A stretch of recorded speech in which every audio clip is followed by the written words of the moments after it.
During family dinner, my sister-in-law stood up, pointed at me, and said, "You're a cheater." Then she turned to my 7-year-old daughter and added, "You're not really ours. Robert isn't your dad." My husband didn't panic. He did this. 5 minutes later, they regretted everything. If motherhood gives you anything, it's radar. Not the fun kind that helps you find lost toys. The animal kind. The something in this room is wrong sense. That feeling hit me the moment my husband, Robert, and I walked into his parents' dining room that night. His mother, Ruth, gave me a tight smile. His father, Gerald, gave me no smile at all. And his younger sister, Jenna, sat there with the look of a cat who had eaten something it shouldn't and couldn't wait to brag about it. Our daughter, Mia, 7 years old and sweet enough to break your heart, slipped into the seat beside me. She swung her legs and hummed under her breath, oblivious to the storm gathering around her. The room was too quiet. Too ready. We made it through salad. Barely. Then Ruth cleared her throat. The kind of throat clear that means someone is about to drop a bomb disguised as family conversation. "Jenna," she said, "you wanted to share something with us?" Share. My stomach dropped. Jenna pushed her chair back and stood up slowly, dramatically, because of course she did. She pointed at me like a prosecutor in a courtroom she built in her head. "You," she announced, voice trembling with excitement, "are a cheater." I blinked. I honestly thought maybe she meant at board games, or that weird family diet challenge I keep refusing to join. But no, she meant actual cheating. Before I could process that level of delusion, Jenna turned to my daughter, to Mia, and said, "You're not really ours. Robert isn't your dad." The world dropped out from under us. Mia froze. Her little face drained of color. She looked at Robert, then at me, then back at Robert. "Daddy?" she whispered, barely audible. What does she mean?" My heart cracked so violently I swear I heard it. And then, because apparently cruelty is a group sport, Gerald added, flat and cold, "Sweetie, we're not really your grandparents." I felt Mia flinch like she'd been slapped. I reached for her immediately, pulled her out of her chair, held her against my chest. I didn't shout, didn't argue, didn't give them a show. I stood up, took her hand, and walked her toward the hallway. Behind me, I heard Jenna drop something on the table with a triumphant smack. As we turned, my eyes caught a glimpse of an envelope on the table. Thick, official-looking, the kind that comes from clinics or labs. I didn't stop or touch it, but I saw the way Robert's expression tightened when he looked at it, like he already knew exactly what it was and exactly what it meant. I kept walking, but my ears strained for Robert's voice. Inside the dining room, the shouting started. "Ruth, we did you a favor." Jenna, "It's a paternity test. Open it." Gerald, "Go on, see for yourself. She played you for a fool." Mia trembled in my arms, and then Robert's voice, calm, controlled, dangerously steady. "This," he said, "is the last time we will ever visit you." Silence. Sharp, shocked silence. Ruth sputtered, "What? What do you mean? You should be angry at her, not us." Jenna screeched, "We told you the truth." Robert didn't raise his voice, but every word hit like steel. "I can't believe you did a DNA test behind my back." A beat. "I can't believe you said this in front of a child." Another beat. "You're right about one thing." I held my breath. "You're not her grandparents anymore." Someone gasped. "And I'm not your son anymore." Chairs scraped. Someone cursed. Someone tried to talk over him. And then Robert said the line that turned the whole night inside out. "Yes, I know she isn't biologically mine." The room went dead still. "I have always known." I closed my eyes, holding Mia tighter. And my wife never cheated on me. More silence. Stunned, choking silence. The kind his family had never experienced in their lives. Then Robert's footsteps approached, slow and heavy. He appeared in the hallway, eyes on our daughter first, then on me. "Let's go," he said quietly. We left without another word. No dramatic exit. No anger. Just a clean, permanent cut. As we walked into the cold night air, Mia clinging to me, Robert's hand on my back, I felt the ground shift under us. Like the universe had finally snapped a tension wire that had been tightening for years. What happened that night didn't start at that dinner table. Not even close. To understand how we got here, you have to know what happened long before this night. If you'd told me years ago that my in-laws would someday accuse me of cheating using a secret DNA test, I wouldn't have laughed. I would have sighed and said, "Yeah, that tracks." Because the truth is, nothing with Robert's family ever happened suddenly. The red flags didn't explode. They whispered. Slowly. Persistently.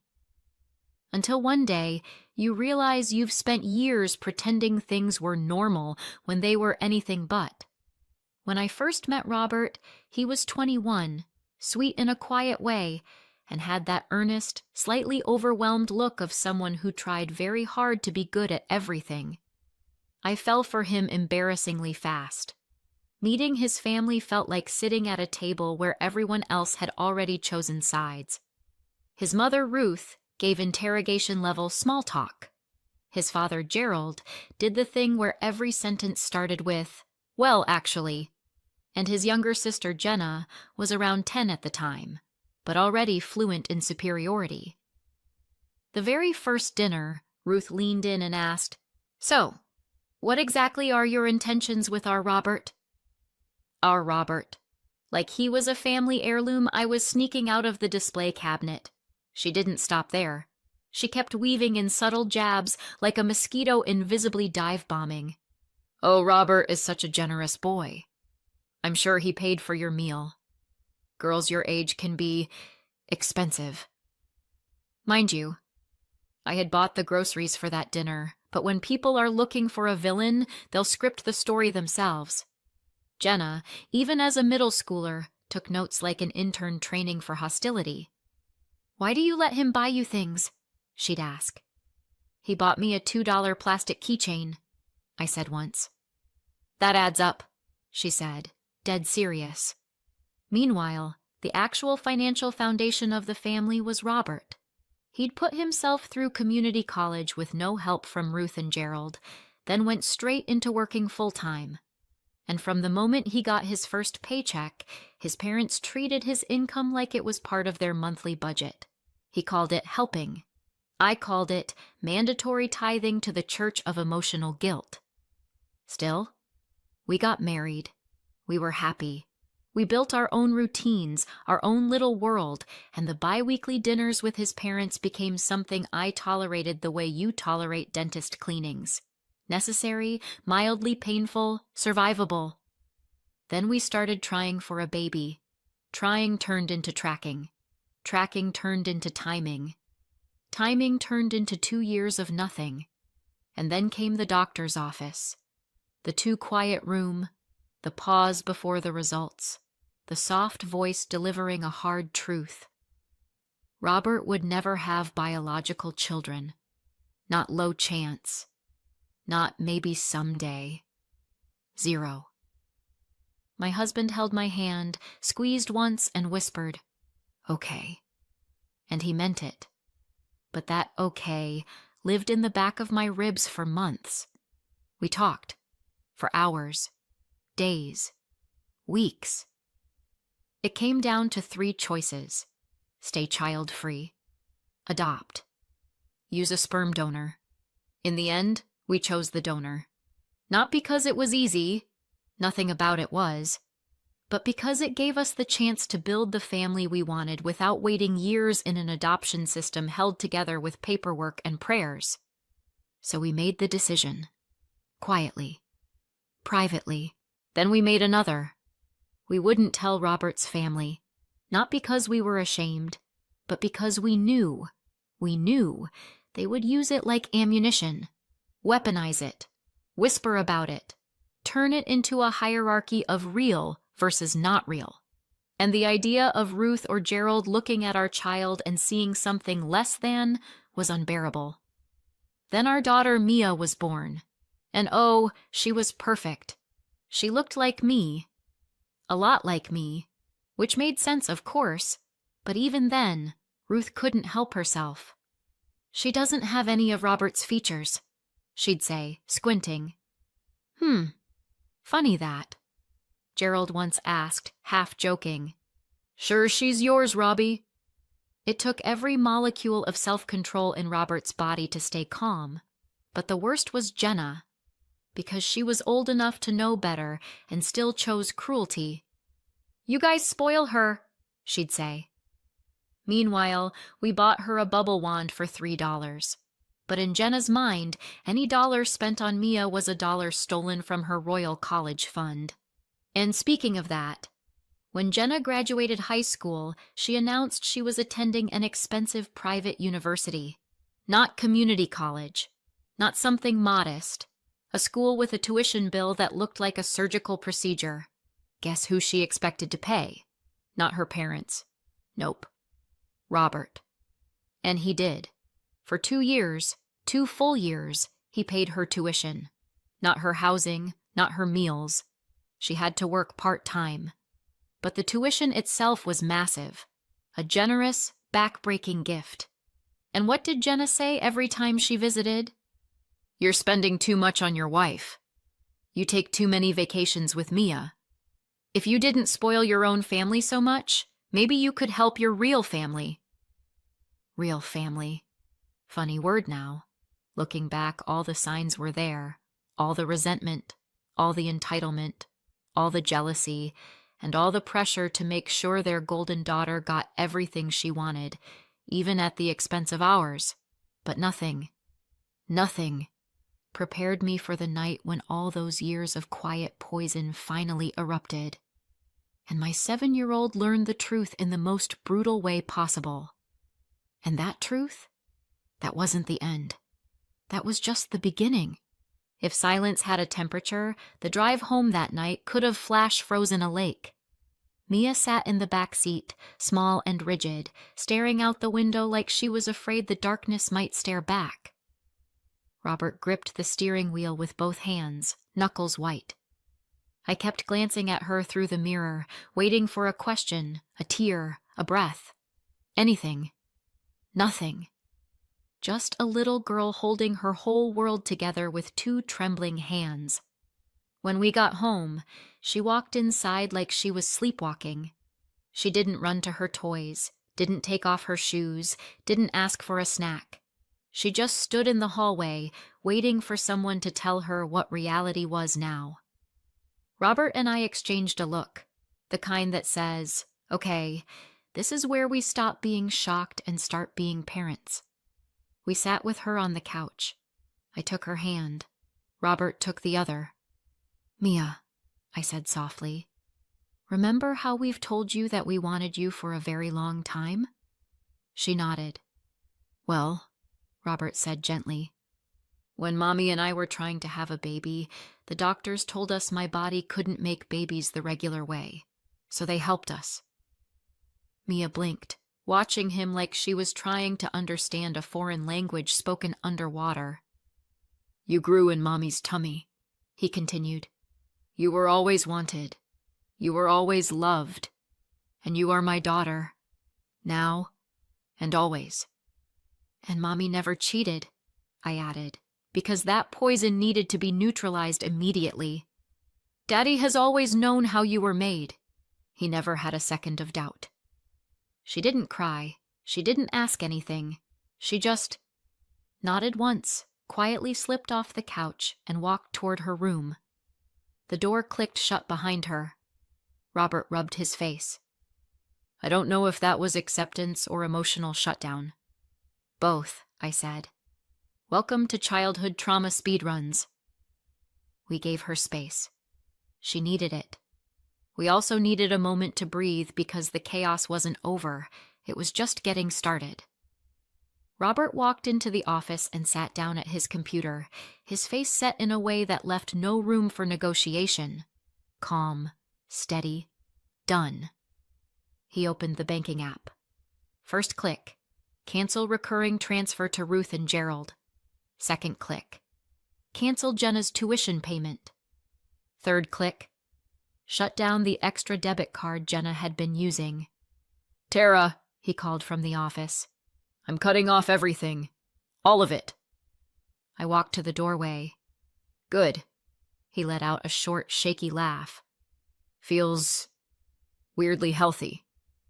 "Well," I said, "I'd bake you a congratulatory cake, but after tonight, I'm not sure either of us can emotionally handle cake."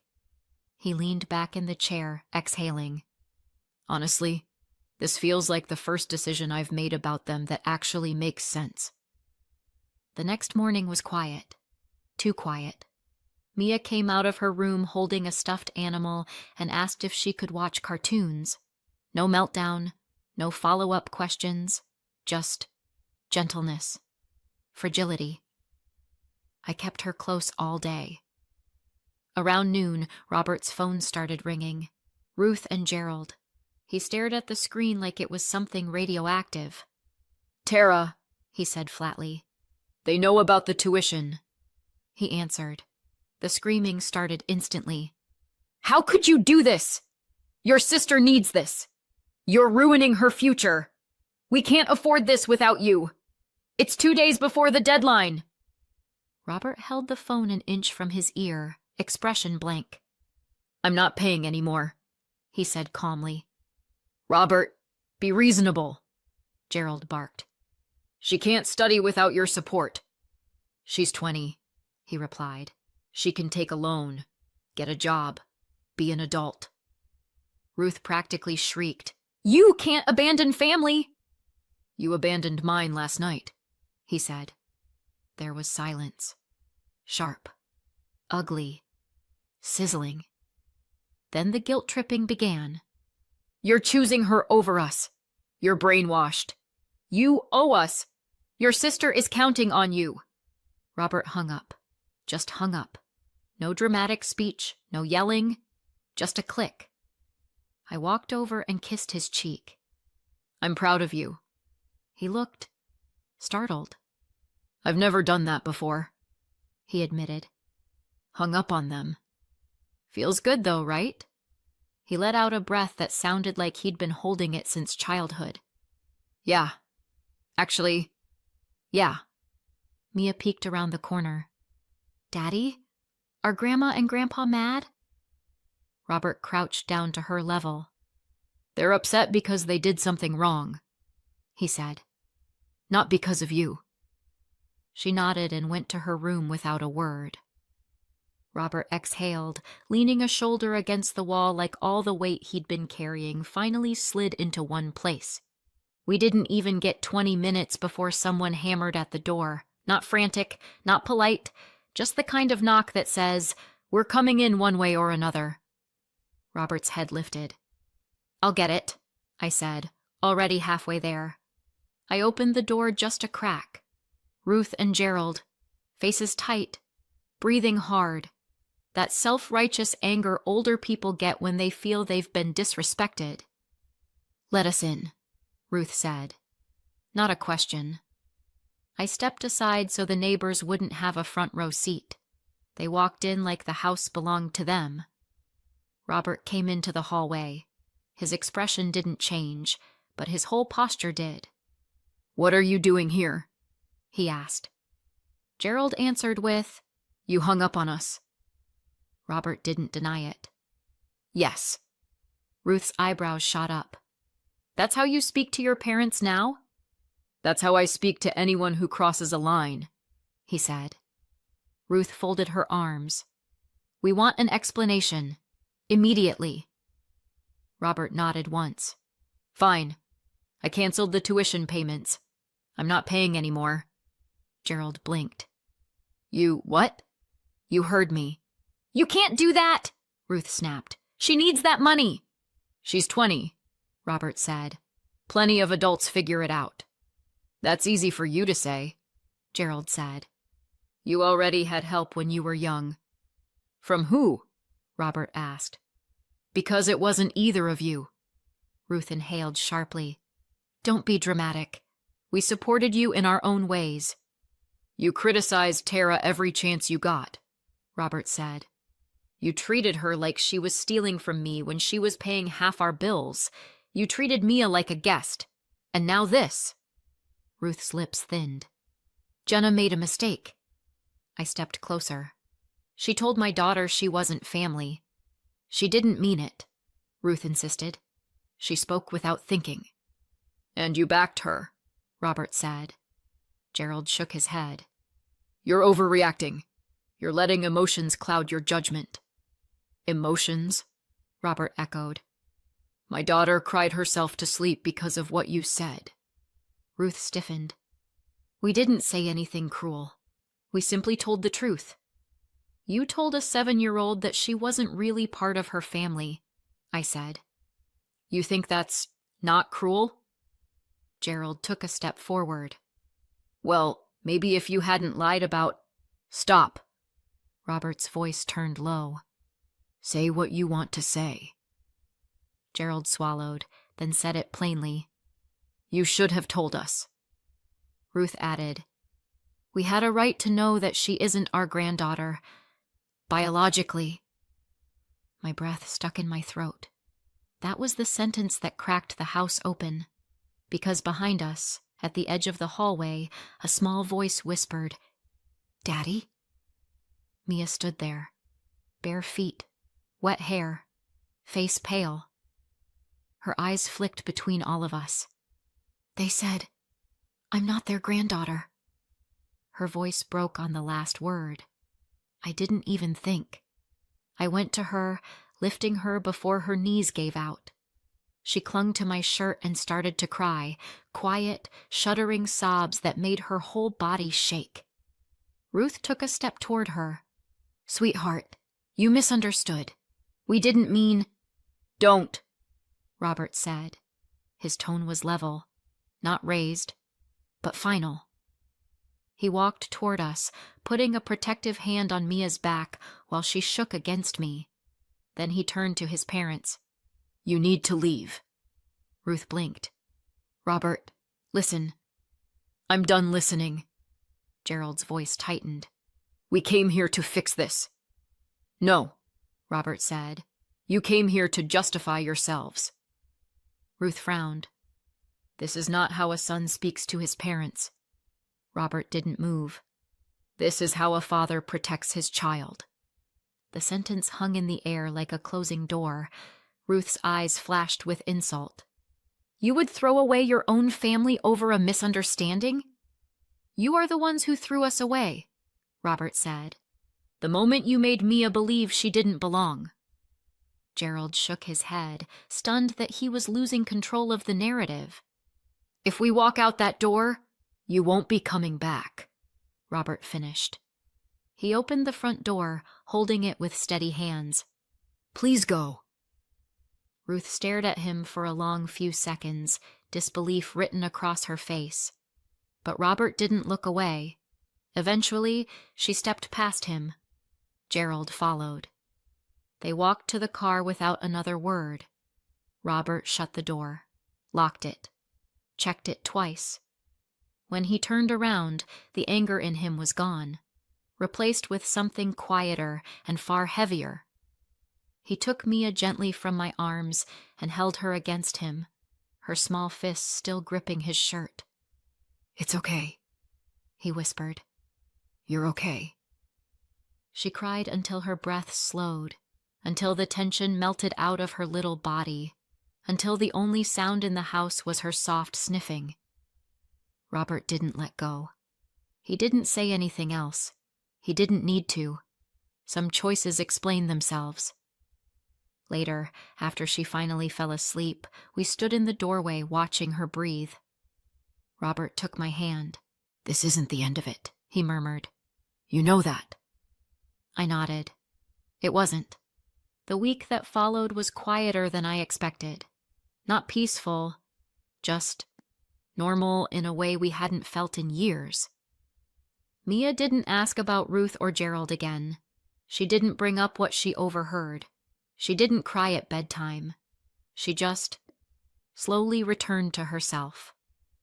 One night while we made dinner, she asked very seriously, "Do we still have to go to Grandma Ruth's Sunday lunches?"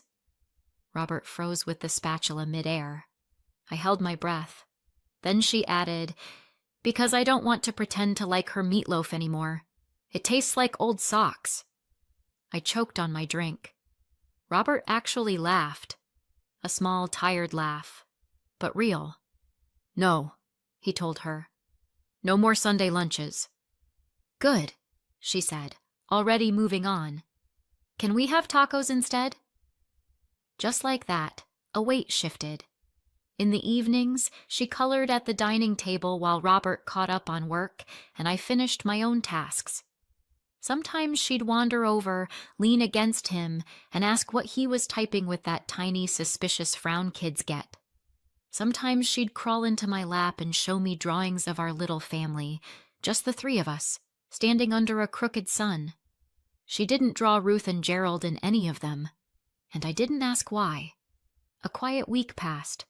Not peaceful, just steady, like we were all learning to breathe again. Then, on Saturday morning, just as Robert and I were getting Mia's shoes on for a library trip, there was a knock at the door, not loud, not aggressive, just a soft, hesitant knock. Robert and I looked at each other. We both knew exactly who it was before we even opened the door. Jenna, standing alone on the porch, holding a small box wrapped in bakery twine. Her eyes were red, her shoulders round, and for the first time in her life, she looked unsure of her place in the world. "Tara," she said, voice thin, "can I talk to you both?" Robert stepped beside me. His jaw tightened automatically. He was polite, but only in the way you're polite to a stranger holding a suspicious package. Jenna swallowed hard. "I came to apologize." She held out the cake like an offering to the gods. Her hands were shaking. "I really didn't know," she said. "If I had known the truth, I would never have said those things. And not in front of Mia. That was horrible. I'm so sorry." Her voice cracked on sorry, and for a moment I saw the frightened teenager underneath all the entitlement. Robert nodded once. Nothing warm, nothing soft. Just acknowledgement. "We accept your apology," he said. Jenna looked relieved, then panicked, then relieved again. She glanced behind us. "Is Mia here? I want to say it to her, too." "No," I said. "And she doesn't need any more confusion right now." Jenna nodded quickly. "Right. Of course, that makes sense." A long silence stretched out.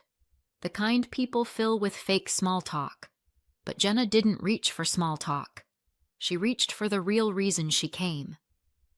"I also wanted to ask," she began, eyes darting everywhere except at us, "if you could still pay my tuition."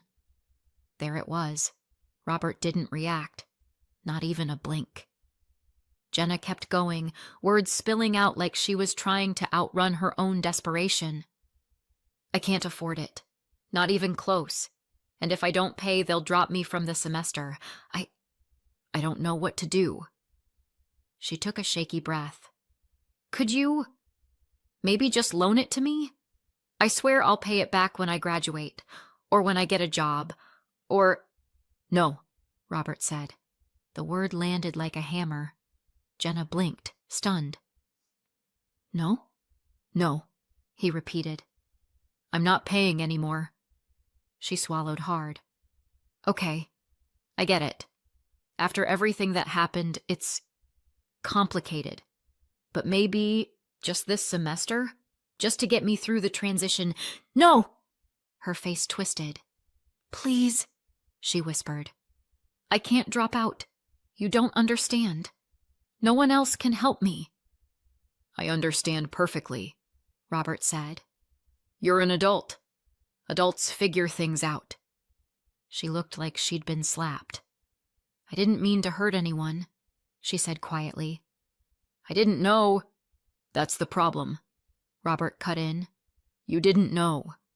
You didn't ask. You didn't care how it would affect a 7-year-old hearing those words. Jenna's mouth trembled. Tears burned at the edges of her eyes. I said I was sorry, she whispered. And we accepted your apology, I said. But an apology isn't a coupon. She winced. I can't believe you'd let me fail, she said softly. After everything. After everything, Robert repeated. After everything I paid? After the years of helping? After everything my daughter went through? Yes. After everything. Another tear slipped down her cheek. Is there anything I can do? She whispered. No, Robert said. Her shoulders collapsed inward. She looked, for the first time in her life, small. Really small. She turned to leave. Hand on the doorknob, she paused and said almost inaudibly, I never thought you'd choose her over us. Robert stared at her like she'd spoken Martian. She's my daughter, he said. There was never a choice. Jenna nodded once, sharp, defeated, and walked into the cold. Robert closed the door, locked it, then leaned against it, letting out a long, exhausted breath. I walked over and pressed my forehead against his. We did the right thing, I said. He nodded, eyes closed. I know. I just didn't expect it to feel like this. Like what? Like I finally grew up. 6 months later, life is simple in a way it hasn't been in years. We've stayed no contact. No more shouting matches, no guilt trips, no sudden demands for money. Just calm. Robert's paycheck stays with us now. Every dollar. And Mia? She's happier than I've ever seen her. Light, confident, completely unbothered by the people who once made her feel small. Meanwhile, word gets around. Ruth and Gerald had to take out emergency loans after Jenna missed the chance to apply for student loans. Then another loan when that wasn't enough. They even refinanced their house to cover her tuition. Now they're buried in debt, and Jenna is exhausted working extra hours just to keep up. The same people who treated us like we owed them the world, they're the ones sinking. And us? We're finally free. So what do you think? Did Robert go too far or not far enough? Let me know in the comments and subscribe for more.